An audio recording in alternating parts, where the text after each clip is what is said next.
ওগো আল্লাহ, ওগো মালিক, তুমি ছাড়া তো আমাদের আর কেউ নাই, তুমি ছাড়া তো আমার আর কেউ নাই। আল্লাহ গো, তুমি যদি মাফ না করো কে আমাকে মাফ করবে? তুমি যদি মাফ না করো কে আমাকে মাফ করবে? তুমি যদি আমাকে মাফ করো তাহলে তোমার কোনো দিকে কমবে না, তুমি যদি আমাকে মাফ না করো তোমার কোনো দিকে বাড়বে না।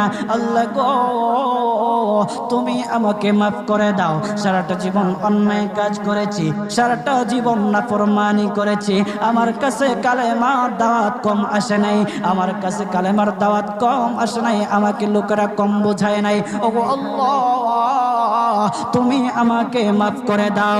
মাফ না করলে কোথায় যাব, কার কাছে যাব? বাবা যখন মারে তখন মার কাছে আশ্রয় নেওয়া যায়, মা যখন প্রহার করে তখন বাবার কাছে